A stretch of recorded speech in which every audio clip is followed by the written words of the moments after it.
हम सभी को पता है कि गांधारी के श्राप के चलते जैसे ही द्वारका नगरी डूबी, श्री कृष्ण ने भी अपना देह त्याग दिया।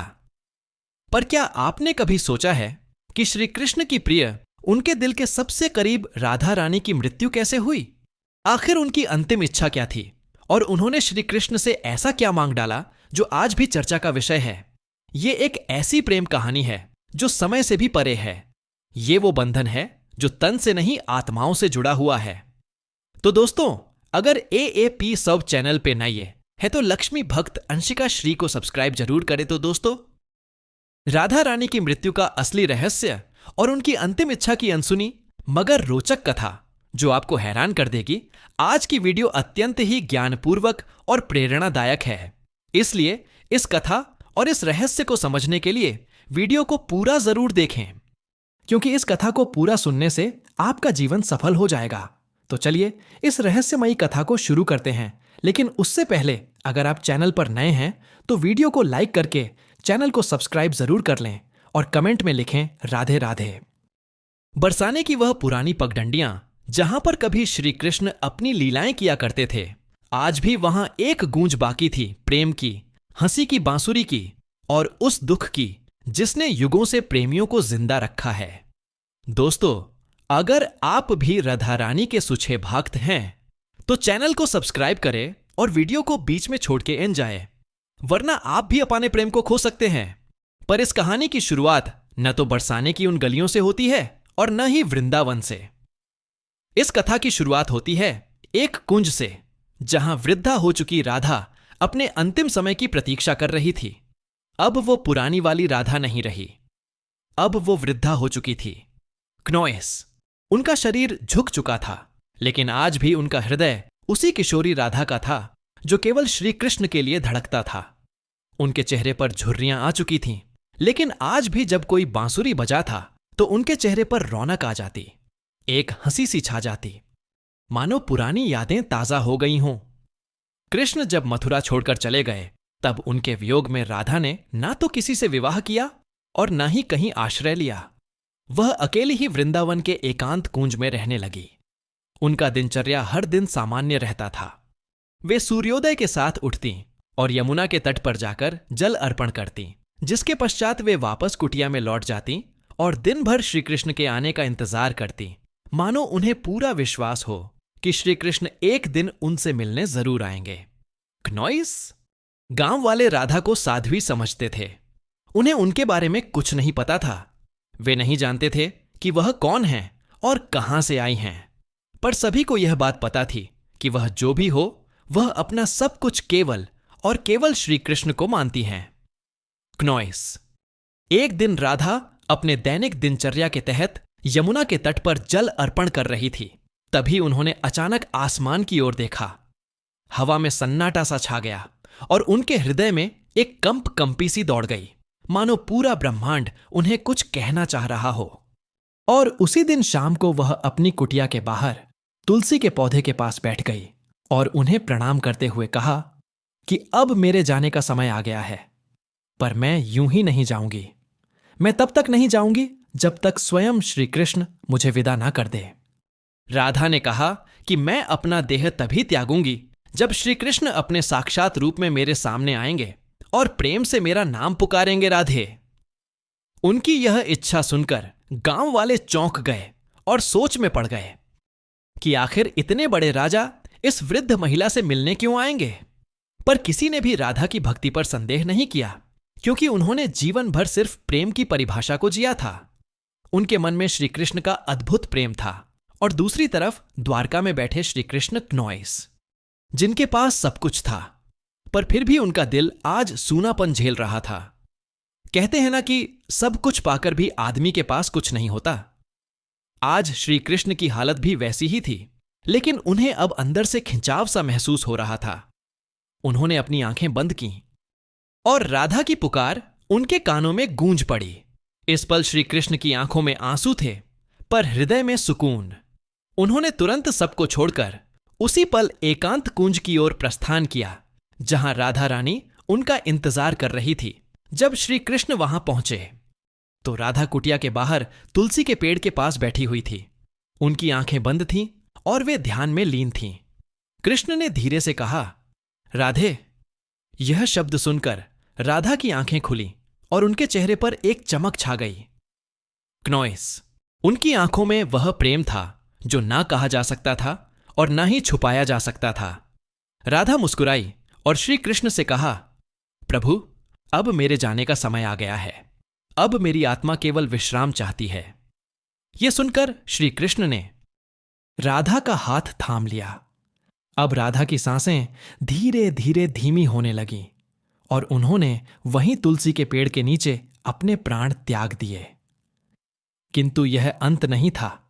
इसी पल वह रहस्य ने जन्म लिया जिसे सुनकर आप चौंक जाएंगे। राधा की आत्मा को तो मोक्ष मिल गया, पर उनके आखिरी शब्द अब भी श्री कृष्ण के कानों में गूंज रहे थे। राधा ने अपने अंतिम पलों में कहा था, प्रभु, जब इस धरती से प्रेम का अर्थ मिटने लगेगा तब मैं फिर लौटूंगी। मुझे फिर जन्म लेना होगा, क्योंकि प्रेम जीवन का प्रमुख हिस्सा है और उसे मिटने नहीं दिया जा सकता। जहां राधा ने अपनी देह त्यागी थी, वहां एक नया पौधा उगाया जो तुलसी से भी अधिक उज्जवल था, मानो कोई स्वर्गीय पौधा हो। गांव के लोग उसे राधा वृक्ष के नाम से पुकारने लगे और वहां पूजा पाठ करने लगे, पर किसी को नहीं पता था कि उस पौधे के नीचे एक रहस्य पल रहा था। वह रहस्य था राधा के पुनर्जन्म का, जो आपको चकित कर देगा।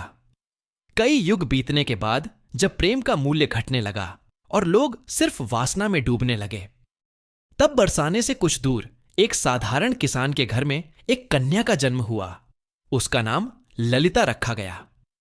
पर यह कोई साधारण कन्या नहीं थी। वो बिना किसी के सिखाए ही बांसुरी की मधुर धुन बजा लेती थी। उसकी बांसुरी की आवाज सुनते ही थपेड़ों के पत्ते हिलने लगते और पक्षी झूम उठते। गांव के लोग कहने लगे कि यह कोई साधारण लड़की नहीं, बल्कि किसी देवी का अवतार है।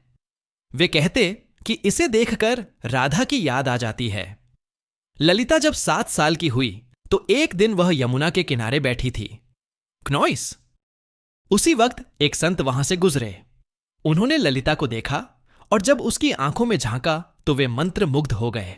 उन्होंने कहा, वही आंखें, वही चंचल मुस्कान, राधा तुम लौट आई। ललिता को अक्सर सपने में एक सुंदर श्याम वर्ण पुरुष दिखाई देता, जो कोई और नहीं बल्कि श्री कृष्ण ही थे। वे कुछ नहीं बोलते, बस बांसुरी बजाते रहते। उस बांसुरी की धुन ललिता के दिल को छू जाती। एक दिन ललिता ने अपनी मां से पूछा, मां, यह प्रेम क्या होता है? मां ने जवाब दिया, तू अब भी बच्ची है, तुझे प्रेम का क्या पता। ललिता चुप हो गई, लेकिन उसकी आंखों में एक पुराना दर्द था, मानो उसने यह सवाल पहले भी किसी और जन्म में पूछा हो। जब ललिता 13 साल की हो गई तो एक दिन वह यमुना तट के पास बैठकर बांसुरी बजा रही थी कि तभी अचानक उसकी बांसुरी से अलग धुन निकलने लगी। वही धुन जो श्री कृष्ण उनके सपनों में आकर बजाया करते थे। अचानक वहां की जमीन थोड़ी सी फटी और एक मूर्ति सी दिखाई दी। ललिता ने उस मूर्ति को निकाला क्नॉइस। वह मूर्ति एक स्त्री की थी जिसने बांसुरी पकड़ी हुई थी। जैसे ही ललिता ने उस मूर्ति को अपने हाथ में उठाया, उस मूर्ति से एक दिव्य आवाज निकली जिसने कहा, तुम लौट आई। राधे ललिता चौंक गई। आखिर यह कौन थी और क्यों उसका नाम राधे पुकारा जा रहा था? क्नॉइस। तो चलिए जानते अब आगे की कथा, जो और भी रोमांचक और रहस्यमयी है। लेकिन उससे पहले अगर वीडियो अच्छी लग रही हो तो इसे लाइक करके कमेंट में राधे कृष्ण जरूर लिखे। उस दिन के बाद ललिता का व्यवहार बदलता जा रहा था। अब वह गहराइयों में सोचने लगी थी। वो जानना चाहती थी कि वह कौन है और उसका जन्म क्यों हुआ है। आखिर क्यों उसे प्रेम और कृष्ण जैसे शब्द इतना आकर्षित करते हैं? उसी दौरान एक संत हिमालय से कई वर्षों की तपस्या कर बरसाने लौट रहे थे। जब उन्होंने ललिता को देखा तो वे स्तंभ रह गए। वह बोले, युगों पहले मैंने यही आंखें राधा की देखी थीं। कन्या, तुम इस युग की नहीं हो, तुम्हारा जन्म किसी उद्देश्य से हुआ है। ललिता ने पूछा, कौन सा उद्देश्य?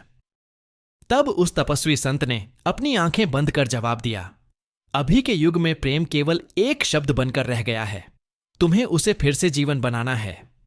अब बरसाने की गलियों में एक नई कथा जन्म लेने वाली थी। दरअसल यह कथा नई नई बल्कि पुरानी थी। राधा के पुनर्जन्म की कथा अब ललिता किशोर अवस्था में पहुंच चुकी थी। अब उनके मन में विचित्र सी बेचैनी थी, मानो कोई उन्हें पुकार रहा हो। रातों में ललिता यमुना के तट पर अकेले बैठती और उस अज्ञात पुरुष की कल्पना करती, क्नोइस, जो उन्हें सपनों में दिखाई दिया करते थे। एक दिन ललिता ने अपनी मां से पूछा, मां, क्या प्रेम बिना कहे भी हो सकता है? तब उनकी मां ने जवाब दिया, बेटी, सच्चा प्रेम तो वही होता है जो कुछ कहे बिना ही हो जाए। पर ललिता तो कुछ और ही सोच रही थी। उसका हृदय उस व्यक्ति के लिए धड़क रहा था जिससे वो कभी मिली भी नहीं थी। एक दिन उस स्वामी ने ललिता को अपने आश्रम में बुलाया और कहा, राधे, अब समय आ गया है। कृष्ण इस युग में जन्म ले चुके हैं, पर इस युग में उन्होंने एक ब्राह्मण के रूप में जन्म लिया है और तुम्हें उन्हें ढूंढना पड़ेगा। यह सुनकर ललिता खुशी के मारे झूमने लगी, क्योंकि जिस पल का उसे इंतजार था वो आने वाला था। पर एक समस्या थी, ललिता श्री कृष्ण को पहचानेंगी कैसे, क्नोइस? तब उस संत ने कहा, जब वे तुम्हारे सामने आएंगे तो तुम खुद ही उसे पहचान लोगी। पर ध्यान रखना, इस बार परीक्षा और भी ज्यादा कठिन होगी, क्योंकि अब युग बदल चुका है। अब तुम्हारा प्रेम व्यक्तिगत नहीं रहा, बल्कि अब तुम्हें लोगों और समाज का सामना करते हुए पूरे संसार को प्रेम का अर्थ समझाना होगा। अब श्री कृष्ण पुनर्जन्म ले चुके थे और एक नवयुवक साधु के रूप में थे, जिनका नाम अनंतानंद था, जो लोगों को उपदेश दिया करते थे। पर कोई नहीं जानता था कि असल में अनंतानंद है कौन। अब वे जब प्रवचन देते के आदेशानुसार ऐसी वाणी ललिता अपने माता पिता को प्रणाम कर अकेले ही अपने उस अज्ञात प्रेम की तलाश में निकल शरीर का नहीं, उनके हाथ में केवल का संबंध, छोटी सी बांसुरी प्रेम का अर्थ ही है, और मन में त्याग और समर्पण पर गांव अंदर से वे भी अधूरा सा महसूस करते थे। कभी कथा सुनती, वे भी हर रात यमुना के तट पर जाकर बैठ जाते और उस अज्ञात स्त्री के स्वप्न में खो जाते। तो कभी कई साधुओं से मिलती इस उम्मीद में कि उसे उसका प्रेम मिल जाए, पर किसी साधु में वह तेज नहीं था जिसकी तलाश ललिता को थी।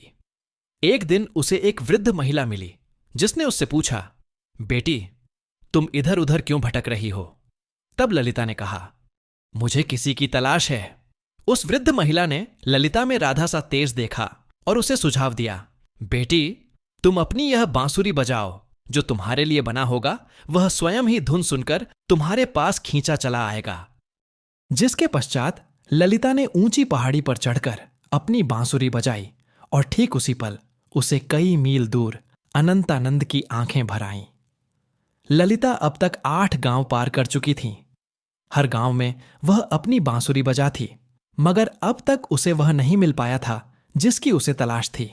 ललिता को अनंत आनंद के आसपास होने का एहसास होता, मगर वह उसे ढूंढ नहीं पा रही थी। अब वह थक चुकी थी, जिसके बाद उसने प्रण लिया कि यदि अगली पूर्णिमा की रात तक उसे वह नहीं मिला तो वह यमुना में कूदकर अपनी जान दे देगी। उस दिन आखिरी बार ललिता ने बांसुरी बजाई। उसकी धुन वैसी ही थी जो किसी को अंदर तक भिगो दे। उसी पल हिमालय में बैठे अनंतानंद को वह ध्वनि सुनाई दी। उसे वह ध्वनि काफी प्रभावी लगी, मानो उसने कई वर्षों बाद वही ध्वनि सुनी हो जो उसे पुकार रही हो। अनंतानंद ने तुरंत ही हिमालय छोड़ दिया। ठीक उसी रात ललिता को फिर से स्वप्न आया, पर इस बार स्वप्न काफी अलग था।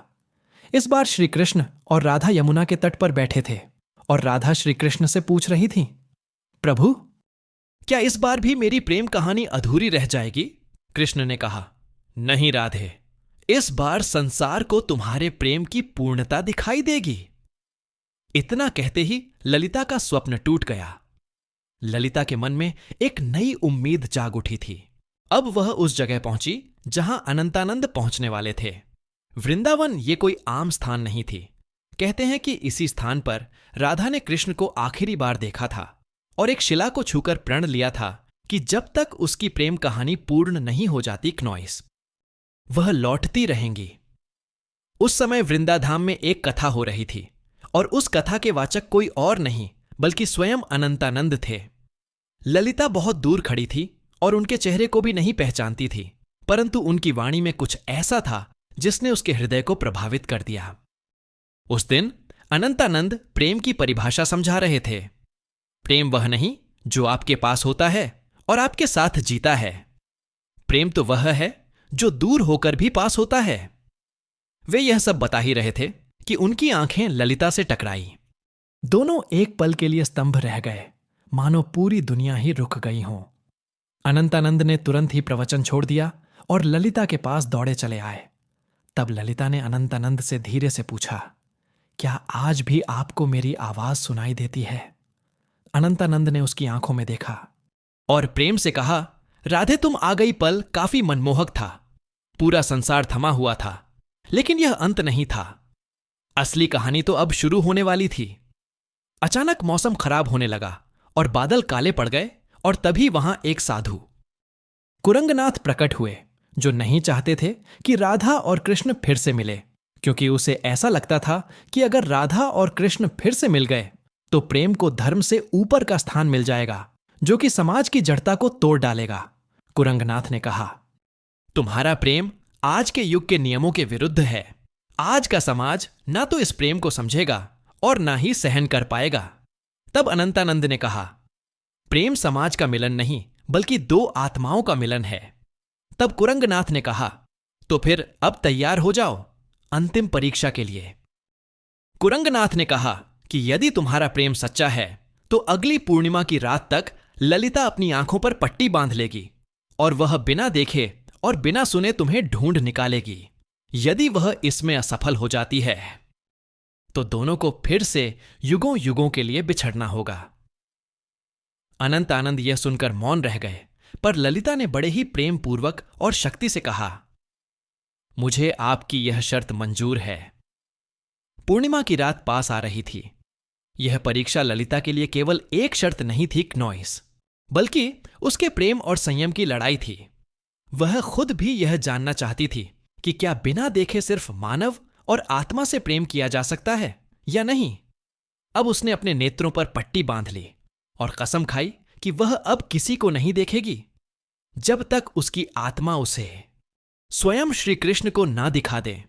लोगों ने जब उसे ऐसा करते देखा तो वे उसका मजाक उड़ाने लगे कि आजकल की कन्याओं को तो सिर्फ नाटक करना आता है, लेकिन कुछ ऐसे भी थे जिन्होंने उसके इस प्रयास की तारीफ की और उसे हिम्मत दी और बोले, हे राधे, तुम इस युग में जरूर प्रेम को जीत दिलाओगी। उधर दूसरी ओर अनंतानंद एक सुनसान गुफा में ध्यान मग्न बैठे थे। वे केवल एक ही शब्द दोहरा रहे थे, राधे। वे ना कुछ खा रहे थे ना पी रहे थे। उनके शिष्य इस दृश्य को देखकर घबरा गए और बोले, गुरुदेव, यदि ऐसे ही चलता रहा तो आप जीवित नहीं बचेंगे। तब अनंतानंद ने मुस्कुराते हुए उत्तर दिया, मेरे प्राण तो केवल राधे में बसते हैं। इतना कहकर उन्होंने अपने शिष्यों को आदेश दिया कि यदि ललिता उनके बारे में पूछे तो उसे ना उनका चेहरा बताया जाए, नहीं उस स्थान का पता दिया जाए जहां वे ध्यान कर रहे हैं। वे भी जानना चाहते थे कि क्या इस युग में भी राधा केवल अपनी आत्मा की पुकार से उन्हें ढूंढ पाएगी। इधर ललिता अपनी आंखों पर पट्टी बांधे गांव गांव भटक रही थी।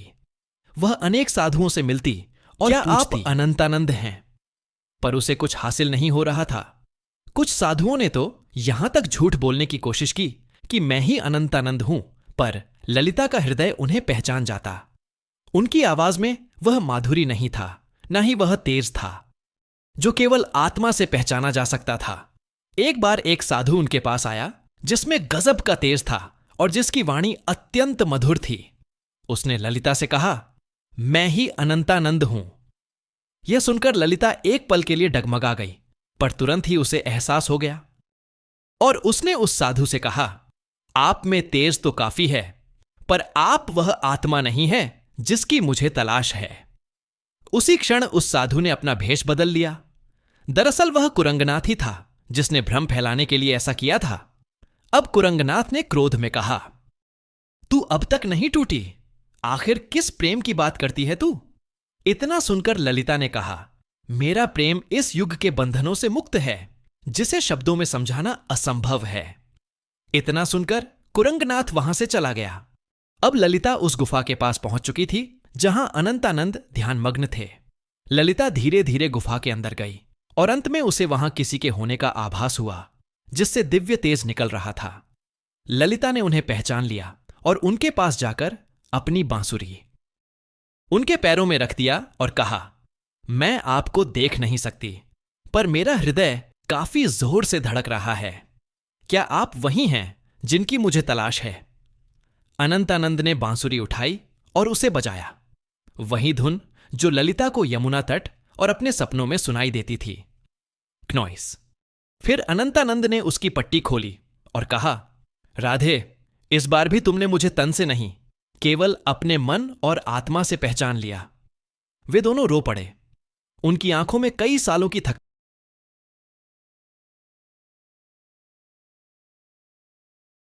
राधा और कृष्ण, तुम्हारा प्रेम संपूर्ण तभी माना जाएगा जब यह समाज इसे स्वीकार करेगा। जब इस समाज के सामने तुम्हारा प्रेम सत्य और पवित्र सिद्ध हो जाएगा, तभी तुम्हारा मिलन सफल होगा। राधा ने कहा, प्रेम तो किसी समाज के बंधन से मुक्त होता है, उसे किसी के प्रमाण की जरूरत नहीं। लेकिन तभी अनंतानंद ने उसे समझाते हुए कहा, राधे, अब युग बदल गया है। अब यह समाज प्रेम की परिभाषा भूल चुका है। इतना कहकर अनंतानंद ने उस साधु से पूछा, आप ही बताइए कि हमें क्या करना होगा? उस साधु ने कहा, तुम्हें इस राज्य की राज्यसभा में सभी के सामने अपने प्रेम को स्वीकारना होगा। तुम्हें वहां राजा, पंडित और प्रजा सभी को यह बतलाना होगा कि एक ब्रह्मचर्य साधु और एक साध्वी भी प्रेम के बंधन में बांधकर धर्म के मार्ग पर चल सकते हैं। अगले दिन वे दोनों राज्यसभा में उपस्थित हुए। राजा ने कहा, हम यह क्या सुन रहे हैं कि एक साधु ने ब्रह्मचर्य को तोड़ा है। इतना सुनकर अनंतानंद ने उत्तर दिया, महाराज, मैंने कोई नियम नहीं तोड़ा, मैंने तो केवल अपने प्रेम को अपनाया है। तब अनंतानंद ने प्रेम को समझते हुए कहा, प्रेम कोई काम वासना नहीं है, प्रेम तो आत्मा का मिलन है। जब आज से कई युग पहले राधा और कृष्ण ने प्रेम किया था, तब भी समाज ने यही कहा था, और जब वे जीवन भर समाज के कारण एक दूसरे से अलग रहे, फिर भी समाज चुप रहा। इतना कहते ही ललिता भी आगे बढ़कर बोली, मैंने केवल इन्हें तन से नहीं चाहा, बल्कि मन से भी चाहा है, और अपने प्रेम को साबित करने के लिए मैंने कड़ी परीक्षा भी दी है। और इसी दौरान ललिता ने कुरंगनाथ की कठिन परीक्षा के बारे में सबको बताया। इतना सुनकर राजा और सभा मौन रह गए। को राजा के फैसले का इंतजार था।